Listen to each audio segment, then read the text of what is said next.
Hi viewers, பொதுவாக நம்ம திராட்சை சாப்பிடும்போது அந்த திராட்சையை பழங்களை சாப்பிட்டுட்டு அந்த விதைகளை நம்ம துப்பிடுவோம். ஆனால் அந்த திராட்சை விதைகளில் என்னென்ன நன்மைகள் இருக்குன்றது நமக்கு தெரியுமா? அதை பற்றி தான் இப்போ நம்ம பார்க்க போகிறோம். திராட்சை சதைகளை கிடைக்கிற மிகப்பெரிய சத்து ப்ரோஆந்தோசயனிடின் என்பது. இதையே ப்ரோசயனிடன் பைட்னோஜெனால்னு சொல்றதுண்டு. இந்த ப்ரோஆந்தோசயனிடின் திராட்சை சதைகளில் 20 இருக்கு. ஆனால் அந்த விதைகளில் 80% இருக்கு. திராட்சை சதைகளை கொண்டு தயாரிக்கப்படுற சிவப்பு ஒயின்ல 20% தான் ப்ரோஆந்தோசயனிடின் இருக்கு. மாரடைப்பு நோய் குறைவா இருக்க நாடு பிரான்ஸ்னு சொல்லப்படுது.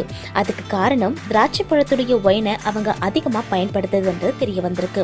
திராட்சை விதையுடைய சார இயற்கை உணவுன்னு ஜப்பான் அரசு அங்கீகரிச்சிருக்கு. உடல்ல விட்டமின் சி, விட்டமின் இ பாதுகாப்புல மிகப்பெரிய பங்கு வகிக்குது. ரத்த கொதிப்பு நோய்க்கு அருமருந்தா பயன்படுறது திராட்சை விதை.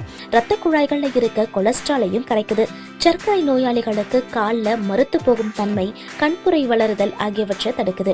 கண்புரை வளர்ந்தாலும் அதை நீக்குது. கருப்பு திராட்சை விதை சிறுநீரக செயல்பாட்டு குறைகளை சரி செய்ய பயன்படுது. மாலைக்கண் நோய் நீக்கி கண்கள்ல ஒளிய தருது. பெண்களுடைய மார்பக புற்றுநோய், கருப்பை கோளாறுகள் நோய்கள்ல இருந்து தடுக்க வல்லதா இருக்கு. நினைவாற்றலை மேலும் வளர்க்குது. இது மட்டும் இல்ல, வயதான நாட்கள்ல ஆண்களுக்கு தொல்லை தர புரோஸ்டேட் புற்றுநோய் வராமல் தடுக்குது. மேலும் பல பயனுள்ள செய்திகளை தெரிஞ்சுக்கணுமா? நம்ம சேனலை சப்ஸ்கிரைப் பண்ணுங்க.